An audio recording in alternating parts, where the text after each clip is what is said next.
Hello dear students, welcome to my class. APS science Kathumar में आपका एक बार पुनः भरत सिंह फौजदार की ओर से हार्दिक अभिनंदन है। तो बच्चों, चैप्टर नंबर 6 अपना जारी है। कल अपन ने ऑक्सीकरण अपचयन के बारे में जानकारी प्राप्त की थी। एक बार पुनः रिपीट कर देते हैं।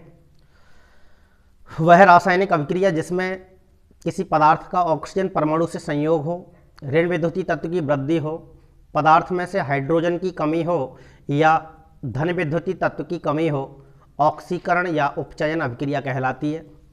जबकि वह रासायनिक अभिक्रिया जिसमें किसी पदार्थ का हाइड्रोजन परमाणु से संयोग हो, धन विद्युतीय तत्व की वृद्धि हो, पदार्थ में से ऑक्सीजन की कमी हो या ऋण विद्युतीय तत्व की कमी हो, अपचयन अभिक्रिया कहलाती है। इलेक्ट्रॉनिक अवधारणा के आधार पर भी परिभाषित करके बताया था। वह रासायनिक अभिक्रिया जिसमें किसी समूह, परमाणु, अणु या आयन के द्वारा इलेक्ट्रॉन का त्याग किया जाता है, ऑक्सीकरण या उपचयन अभिक्रिया कहलाती है। जबकि वह रासायनिक अभिक्रिया जिसमें किसी समूह, परमाणु, अणु या आयन के द्वारा इलेक्ट्रॉन ग्रहण किया जाता है, अपचयन अभिक्रिया कहलाती है। आइए आज एक और नई अभिक्रिया के बारे में जानेंगे अपन।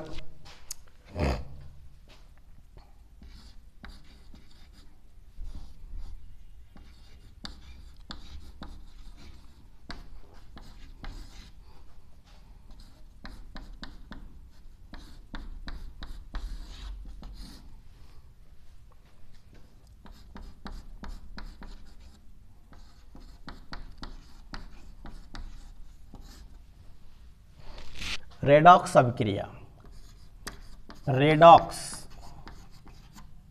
या अपोपचय अभिक्रिया।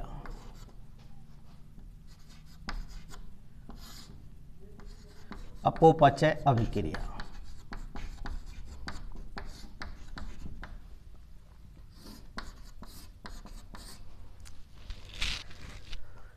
रेडॉक्स अभिक्रिया या अपचय अभिक्रिया जो होती है, ये ऑक्सीकरण अपचयन दोनों का सम्मिलित रूप होता है। अर्थात इसमें एक पदार्थ का ऑक्सीकरण होता है तो दूसरे पदार्थ का अपचयन होता है। यानी कि मैं यूँ कहूँ कि वह रासायनिक अभिक्रिया जिसमें ऑक्सीकरण और अपचयन दोनों साथ साथ चलती हैं उसे रेडॉक्स या अपचयोपचय अभिक्रिया कहते हैं। अथवा यूँ कह सकते हैं, वह रासायनिक अभिक्रिया जिसमें एक पदार्थ का उपचयन होता है और दूसरे पदार्थ का अपचयन होता है, रेडॉक्स या अपोपचय अभिक्रिया कहलाती है। तो लिख सकते हैं, वह रासायनिक अभिक्रिया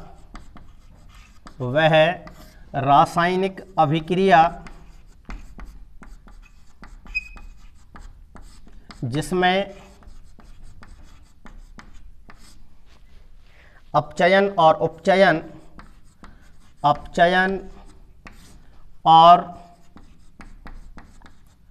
उपचयन दोनों साथ साथ चलती हैं, दोनों साथ साथ चलती हैं, रेडॉक्स अभिक्रिया कहलाती है। रेडॉक्स अभिक्रिया कहलाती है। अभिक्रिया कहलाती है।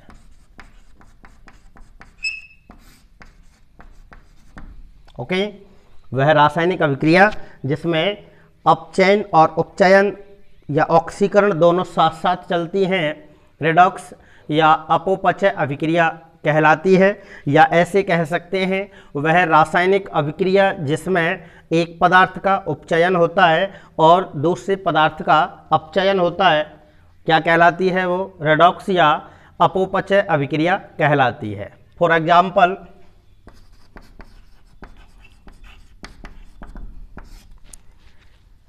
ZnO plus C is equal to CO plus Zn।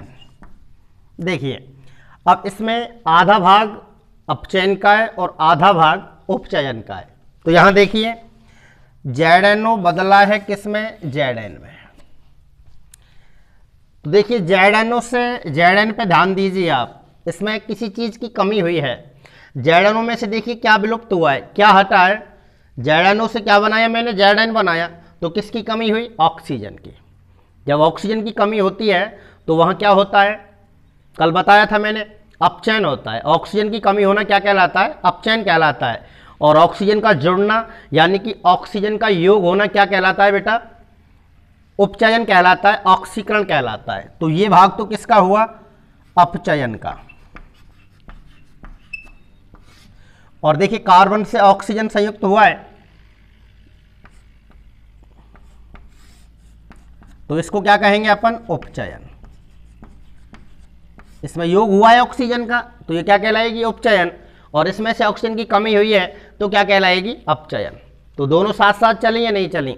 ऐसी अभिक्रियाओं को अपन क्या कहते हैं, रेडॉक्स अभिक्रिया कहते हैं। और देख लीजिए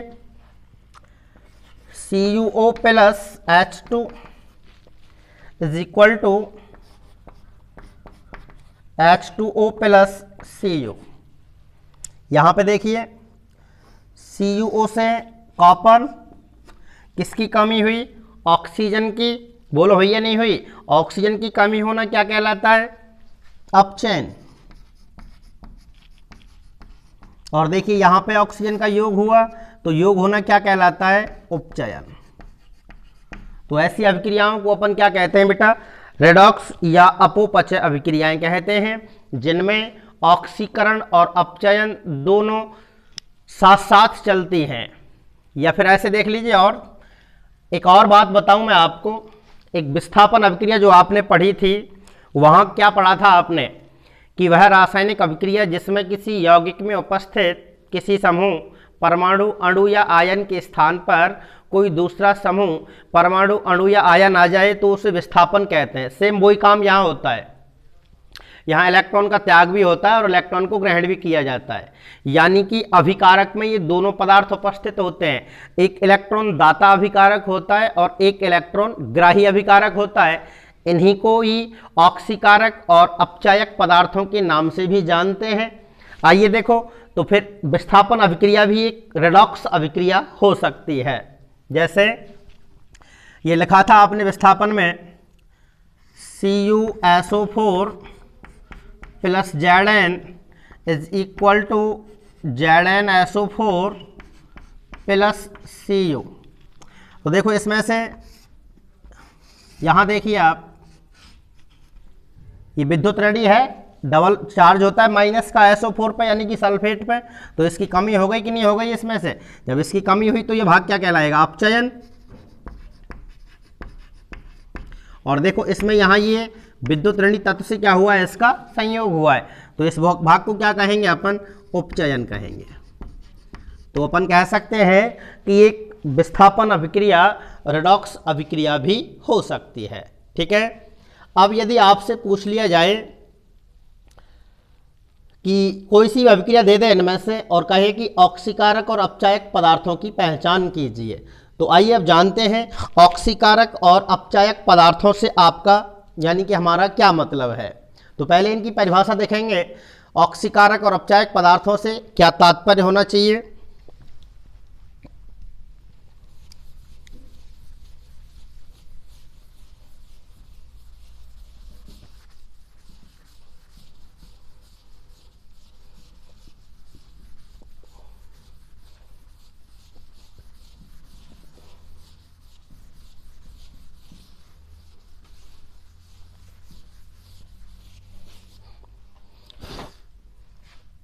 ऑक्सीकारक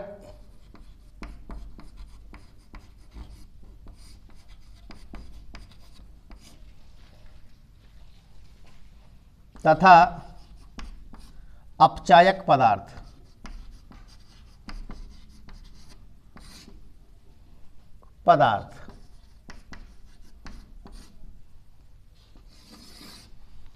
ऑक्सीकारक देखते हैं पहले। ऑक्सीकारक, इसको उपचायक भी कह सकते हैं अपन। उपचायक क्या मतलब है इससे कोई भी पदार्थ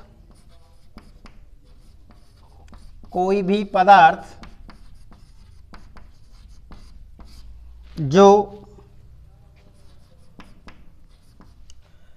इलेक्ट्रॉन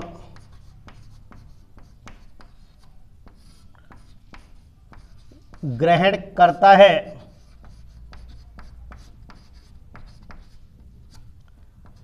कोई भी पदार्थ जो इलेक्ट्रॉन ग्रहण करता है, जो पदार्थ इलेक्ट्रॉन ग्रहण करेगा उसका क्या होगा? अपचयन होगा।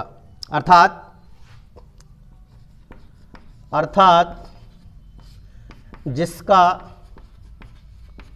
अपचयन होता है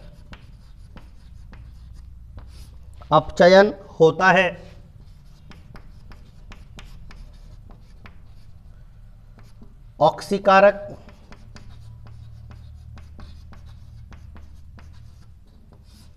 या उपचायक पदार्थ कहलाता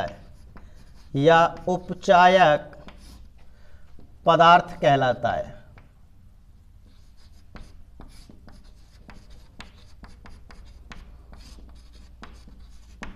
कोई भी पदार्थ जो इलेक्ट्रॉन ग्रहण करता है अर्थात जिसका क्या होता है बेटा? अपचयन होता है, वो क्या कहलाता है? ऑक्सीकारक या उपचायक पदार्थ कहलाता है। या मैं यूं कहूं, जिस पदार्थ का ऑक्सीजन से संयोग होता है ना, उस पदार्थ का क्या होगा? अपचयन होगा, और उस पदार्थ को क्या कहेंगे अपन? ऑक्सीकारक या उपचायक पदार्थ कहते हैं। यानी कि कोई भी पदार्थ जो इलेक्ट्रॉन ग्रहण करता है अर्थात जिसका अपचयन होता है उसे क्या कहते हैं अपन? ऑक्सीकारक या उपचायक पदार्थ कहते हैं। और दूसरा होता है अपचायक।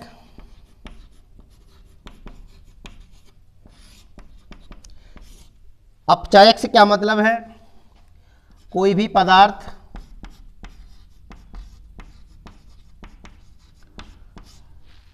जो इलेक्ट्रॉन त्यागता है,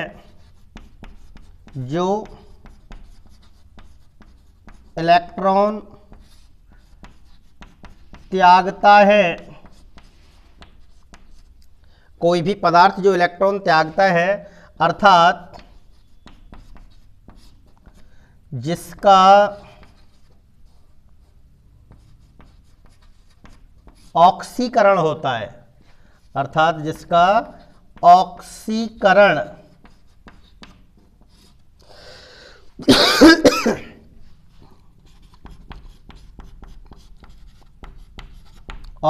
होता है या उपचयन होता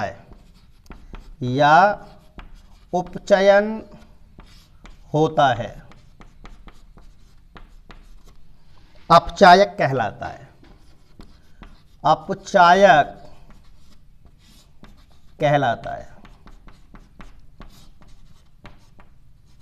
अर्थात इनको आप यूं भी समझ सकते हैं कि जिस पदार्थ में से ऑक्सीजन की कमी होगी उसका होगा अपचयन, और उसका अपचयन होगा तो वो क्या कहलाएगा? ऑक्सीकारक। और जिस पदार्थ में ऑक्सीजन जोड़ेगी अर्थात जो इलेक्ट्रॉन का क्या करेगा? त्याग करेगा, उसका क्या होगा? ऑक्सीकरण, अर्थात वो ऑक्सीकृत होगा वो पदार्थ, और उस पदार्थ को क्या कहेंगे अपन? अपचायक कहेंगे। या फिर इनको ऐसे भी मान सकते हैं, इलेक्ट्रॉन दाता अभिकारक और इलेक्ट्रॉन ग्राही अभिकारक। जो इलेक्ट्रॉन ग्राही अभिकारक है वो तो इसमें आ जाएगा, अर्थात क्या कहलाएगा? जो इलेक्ट्रॉन ग्राही अभिकारक है वो तो क्या कहलाएगा आपका? ऑक्सीकारक कहलाएगा। और जो इलेक्ट्रॉन दाता अभिकारक है उसका क्या होता है? ऑक्सीकरण होता है, तो फिर वो क्या कहलाएगा आपका? अपचायक कहलाएगा। जैसे एक उदाहरण के द्वारा देखते हैं,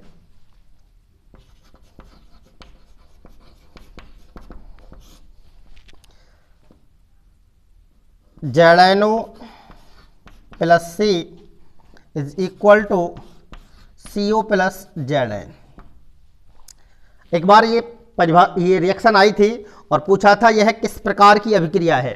तो प्रकार की यदि बात करें तो कौन सी है? ये रेडॉक्स अभिक्रिया है। और इस अभिक्रिया में पूछा गया था क्या कि ऑक्सीकारक और अपचायक पदार्थों की पहचान कीजिए। तो परिभाषाएं दोनों लिखी हुई हैं आपके पास, अपचायक और दूसरा ऑक्सीकारक।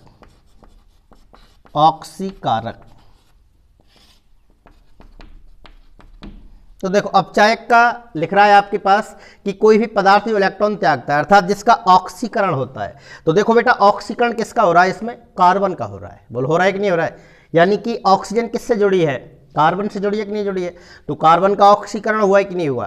तो जब कार्बन का ऑक्सीकरण हो गया तो कार्बन ही क्या कहलाएगा, यहाँ पे अपचायक कहलाएगा। जिसका ऑक्सीकरण होता है वो अपचायक कहलाता है और जिसका अपचयन होता है वो क्या कहलाता है, ऑक्सीकारक कहलाता है। जिसका अपचयन होता है वो ऑक्सीकारक होता है और जिसका ऑक्सीकरण होता है वो क्या कहलाता है, अपचायक पदार्थ कहलाता है। तो यहाँ कार्बन तो क्या होगा बेटा, वो अपचायक, और ZNO क्या होगा, ऑक्सीकारक या उपचायक। आगे बात समझ में? इस तरीके से हम ऑक्सीकारक और अपचायक पदार्थों की पहचान करते हैं और इन अभिक्रियाओं को जिनमें ऑक्सीकरण और अपचयन दोनों साथ साथ चलती हैं उनको अपन क्या मानते हैं, रेडॉक्स अभिक्रिया कहते हैं। ओके, इसके बाद अभिक्रियाओं का दौर समाप्त होता है। एक और नाम था अपने चैप्टर में ही उत्प्रेरक, कैटालिस्ट के बारे में और जानकारी प्राप्त कराएंगे। तो आइए देखते हैं उत्प्रेरक को।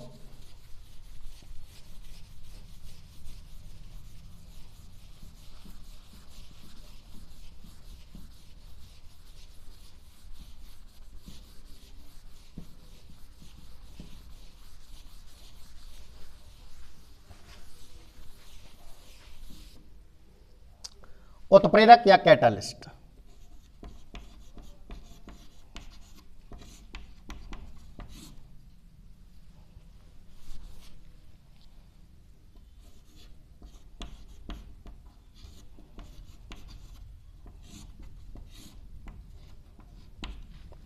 उत्प्रेरक या कैटालिस्ट यदि सामान्य भाषा में देखा जाए तो उत्प्रेरक होता है चुगली करने वाला, अर्थात उत्प्रेरक को चुगलखोर का नाम देते हैं। चुगली खाता है ये उत्प्रेरक। कैसे खाता है, एक छोटे से उदाहरण के द्वारा एक्सप्लेन करें।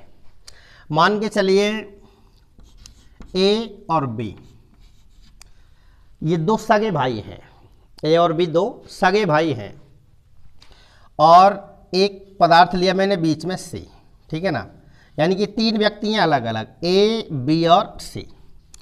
ए और बी दोनों सगे भाई हैं और सी जो है वो इन दोनों का क्या है, मित्र है, ऐसे मान लेते हैं। ए और बी दोनों सगे भाई हैं और सी है इन दोनों का मित्र, यानी कि सी की मित्रता ए से भी है और बी से भी है। अब मान के चलिए किसी बात को लेकर के ए और बी में झगड़ा हुआ, स्वतः ही हुआ झगड़ा, इनमें अपने आप प्रारंभ हुआ। बंटवारे को लेकर ऐसे कह सकते हैं अपन, मान सकते हैं कि किसी चीज़ के बंटवारे को लेकर के इन दोनों भाइयों में झगड़ा प्रारंभ हुआ, ए और बी में स्वतः ही झगड़ा प्रारंभ हो गया। ये साहब थे नहीं, जब इनको मालूम हुआ, इनको जानकारी हुई कि दोनों में लड़ाई हो चुकी है, दोनों में अभिक्रिया प्रारंभ हो चुकी है, तो फिर इन्होंने इनसे रहा नहीं गया, इससे रहा नहीं गया, तो ये अपने काम को करने के लिए उत्सुक रहा। अब ये पहले गया किसके पास, ए के पास आया।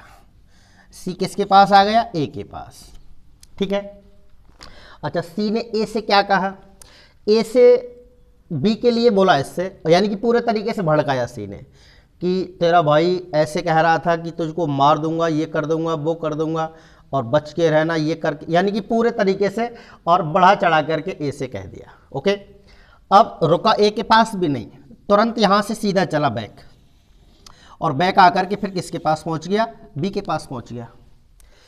जैसा बी के लिए ए से कहा था वैसा ही ए के लिए बी से कह दिया कि तुझको सचेत रहना है, तुझको कभी भी मार सकता है, तुझ पे बहुत गुस्सा कर रहा है, वो ऐसे गाली दे रहा है तेरे लिए, वो तमाम तरीके की बातें बी से कह दी। भाई साहब चुप, अपने स्थान पर आ गए। अब अगली जो नेक्स्ट मुलाकात है दोनों भाइयों की, तो आप समझ सकते हैं, समझ रहे होंगे, मेरी बात समझ में आ रही होगी, क्योंकि भड़काने का काम तो दोनों को कर दिया सी ने। अब जो लड़ाई इन दोनों में पहले हुई थी, अब जब दोबारा ये लड़ाई होगी तो निश्चित है, जाहिर है कि लड़ाई और तेज होगी। बोलो होगी कि नहीं होगी? तो तेज कराने का काम किसने किया, सी ने किया। दिस इज कैटालिस्ट, ये उत्प्रेरक की भूमिका निभा रहा है। यदि ये चाहता, इसे लड़ाई को बढ़ा दिया क्योंकि दोनों को भड़का दिया। यदि ये सी चाहता कि भाई दोनों को मुझे समझाना है, ए को और बी को दोनों को समझाना है, ए से बताया कि भाई दोनों भाई हैं, तुम आपस में लड़ना नहीं चाहिए, प्यार प्रीत से रहना चाहिए, ऐसा बी से कहे तो दोनों में सहूलियत मिलेगी। सहूलियत मिलेगी तो लड़ाई के चांस क्या होंगे, कम होंगे, यानी कि लड़ाई की जो क्रिया है वो क्या हो जाएगी, कम हो जाएगी, अर्थात उसका क्रिया माने तो उसका वेग क्या हो जाएगा, कम हो जाएगा। तो बढ़ाने का भी काम यही कर रहा है और लड़ाई को घटाने का भी काम यही कर रहा है, वो कर रहा है नहीं कर रहा है। तो ऐसे पदार्थों को अपन क्या कहते हैं, कैटालिस्ट कहते हैं, यानी कि उत्प्रेरक कहते हैं, जो दोनों ओर भड़काने का काम किया है सी ने, यानी कि अपनी भूमिका इसने पूरी निभा दी है ना। तो ऐसे पदार्थ क्या कहलाएंगे बेटा, उत्प्रेरक कहलाएंगे। एक डेफिनेशन लिख देते हैं इसके लिए, इसको अपनी विज्ञान की भाषा में कैसे पढ़ेंगे वो देखें आप।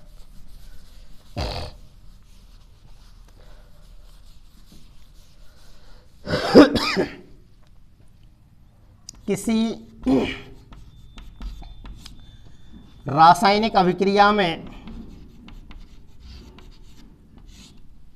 परिभाषा है उत्प्रेरक के लिए, किसी रासायनिक अभिक्रिया में उपस्थित वह बाह्य पदार्थ, आपको पता है उत्प्रेरक की जगह अभिक्रिया में कहाँ होती है, तीर के निशान के ऊपर होती है। जहाँ हमने रासायनिक समीकरण को चरणबद्ध रूप से लिखना सीखा था वहाँ ये बात बताई थी आपको 11वें चरण के रूप में कि अभिक्रिया में जो उत्प्रेरक भाग लेता है उस उत्प्रेरक को भी कहाँ लिखा जाता है, तीर के निशान के ऊपर लिखा जाता है ना।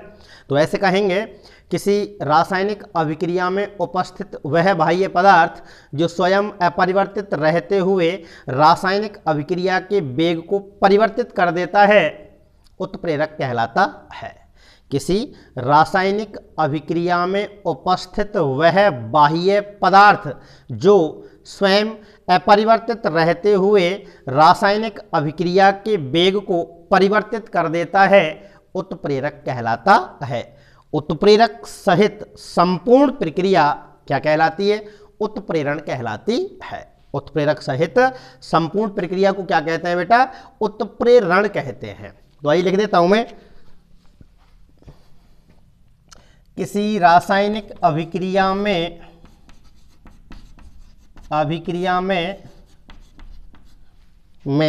उपस्थित वह बाह्य पदार्थ, किसी रासायनिक अभिक्रिया में उपस्थित वह बाह्य पदार्थ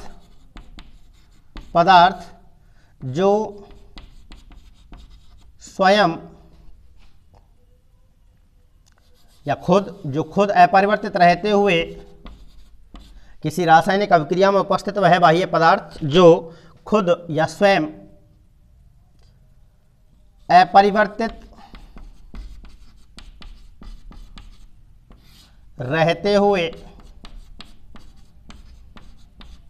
किसी रासायनिक अभिक्रिया में उपस्थित वह बाह्य पदार्थ जो खुद अपरिवर्तित रहते हुए रासायनिक अभिक्रिया के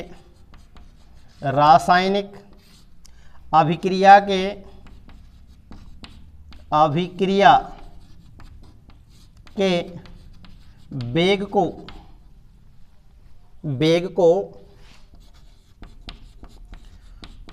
परिवर्तित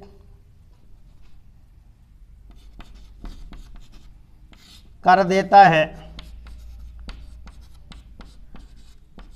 देता है, उत्प्रेरक कहलाता है। क्या कहलाता है, उत्प्रेरक कहलाता है।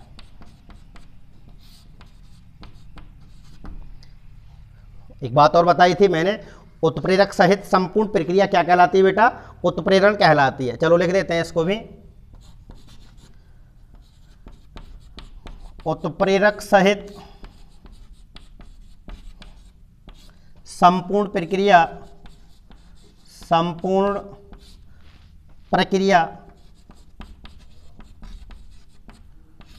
उत्प्रेरण कहलाती है। उत्प्रेरक सहित संपूर्ण प्रक्रिया को अपन क्या कहते हैं, उत्प्रेरण कहते हैं। तो कहेंगे एक बार और, किसी रासायनिक अभिक्रिया में उपस्थित वह बाह्य पदार्थ जो खुद अपरिवर्तित रहते हुए रासायनिक अभिक्रिया के वेग को परिवर्तित कर देता है, उत्प्रेरक कहलाता है। और उत्प्रेरक सहित संपूर्ण प्रक्रिया क्या कहलाती है? उत्प्रेरण कहलाती है। अब देखिए उत्प्रेरण के प्रकार देखते हैं।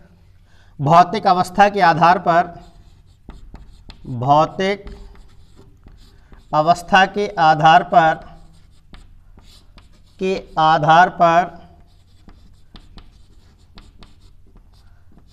पर उत्प्रेरक के प्रकार,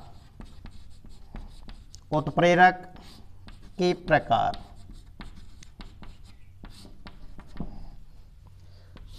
तो भौतिक अवस्था के आधार पर उत्प्रेरक मूल रूप से, मुख्य रूप से बेटा कितने प्रकार के होते हैं? 2 प्रकार के होते हैं। कितने प्रकार का होता है उत्प्रेरक? 2 प्रकार का होता है।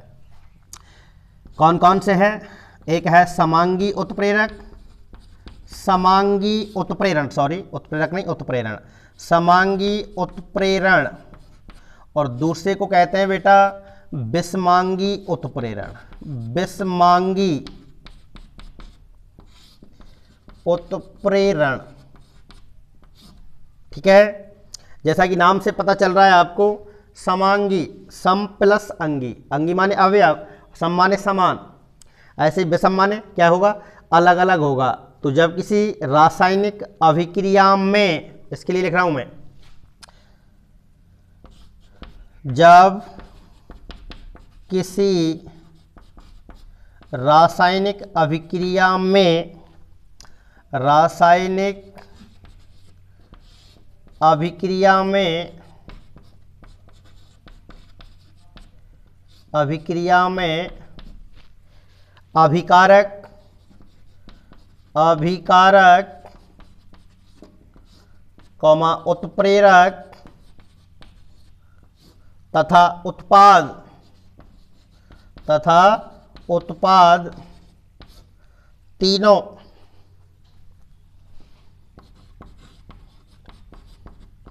अलग अलग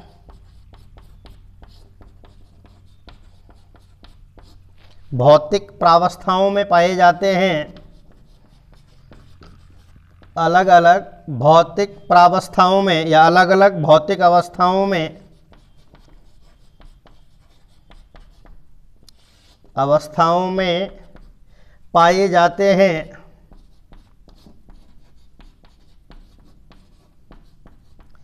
तो उसे समांगी उत्प्रेरण कहते हैं।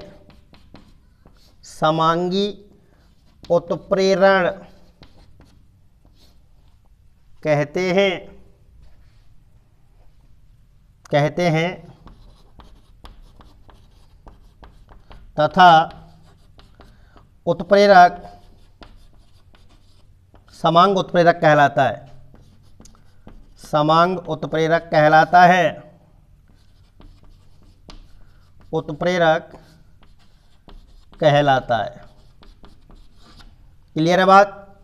जब किसी रासायनिक अभिक्रिया में अभिकारक, उत्प्रेरक और उत्पाद तीनों अलग अलग भौतिक अवस्थाओं में पाए जाते हैं तो उसे समांगी उत्प्रेरण कहते हैं, तथा उत्प्रेरक क्या कहलाता है बेटा? समांगी उत्प्रेरक कहलाता है। फॉर एग्जाम्पल,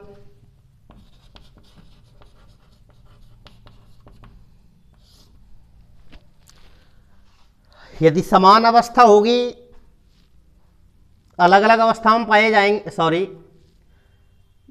उल्टा लिख दिया मैंने, जब किसी रासायनिक अभिक्रिया में अभिकारक, उत्प्रेरक तथा उत्पाद तीनों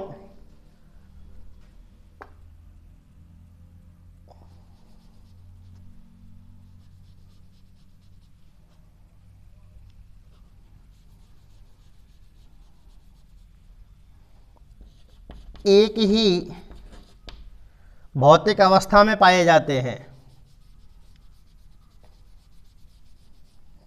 तीनों एक ही भौतिक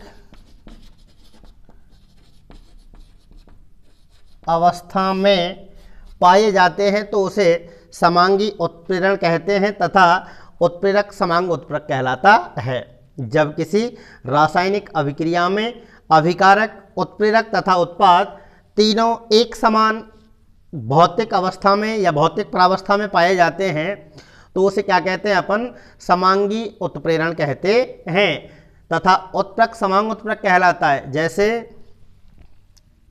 ये लिख सकते हैं अपन, N2 गैस होती है कि नहीं होती है, प्लस 3H2 गैस होती है कि नहीं होती है, इज इक्वल टू, यहाँ पे उत्प्रेरक लगा रहा हूँ मैं NO, तो ये भी कौन सी स्टेज में मिलता है, गैसीय स्टेज में मिलता है, इज इक्वल टू 2NH3, ये भी क्या हो गई बेटा, गैस हो गई। तो देखिए आपकी परिभाषा के अनुरूप तीनों ही चीज़, अभिकारक भी, उत्प्रेरक भी और उत्पाद भी, तीनों एक समान भौतिक अवस्था में पाए जा रहे हैं, नहीं पाए जा रहे हैं। देखो ये अभिकारकों की स्टेज जो है वो क्या है, गैसीय है। उत्प्रेरक भी कौन सी अवस्था में, गैसीय अवस्था में है। और उत्पाद भी कौन सी अवस्था में है, गैसीय अवस्था में है। तो ऐसी अभिक्रिया को क्या कहते हैं अपन, समांगी उत्प्रेरण कहते हैं। और इस उत्प्रेरक को समांग उत्प्रेरक कहा जाता है। ये तो हो गई समांगी की। अब यदि विषमांगी चले तो विषमांगी इसका क्या होगा, थोड़ा उल्टा होगा। ऐसे देखिए,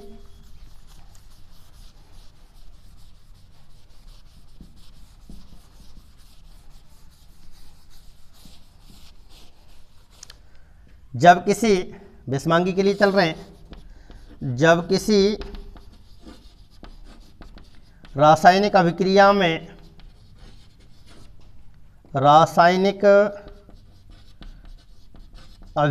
में अभिकारक और उत्प्रेरक, अभिकारक एवं उत्प्रेरक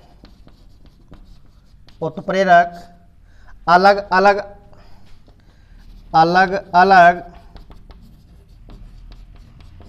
भौतिक अवस्थाओं में मिलते हैं या भौतिक अवस्था में पाए जाते हैं, तो उसे विषमांगी उत्प्रेरण कहते हैं। और उत्प्रेरक को विषमांग उत्प्रेरक कहा जाता है। जैसे वही रिएक्शन लिख रहा हूँ, केवल उत्प्रेरक चेंज करेंगे। N2 गैस हो गई, प्लस 3H2 गैस हो गई, इज इक्वल टू 2NH3 भी गैस है, लेकिन यहाँ उत्प्रेरक में चेंज कर रहा हूँ। यदि उत्प्रेरक लगा दिया है कौन, Fe को लगा दें हम, Fe यानी कि आयरन, लौह चूर्ण लगा दिया जाए, तो लोहा की पता है आपको स्टेज क्या होती है, सॉलिड, अर्थात ठोस अवस्था में मिलता है। तो देखिए उत्प्रेरक और अभिकारकों की भौतिक अवस्थाएं क्या हो गई, अलग अलग हो गई। तो ऐसे उत्प्रेरक को, क्रिया को अपन क्या कहते हैं, विषमांगी उत्प्रेरण कहते हैं। आई बात समझ में नहीं आई? इसके बाद में देखेंगे अपन उत्प्रेरक के गुणधर्म, यानी कि उत्प्रेरक की विशेषताएं, है ना, और क्रियाशीलता के आधार पर उत्प्रेरक के प्रकार और उत्प्रेरक की क्रियाशीलता को प्रभावित करने वाले पदार्थों के बारे में जानकारी प्राप्त करनी है। उसके बाद ये चैप्टर क्या हो जाएगा, फिनिश।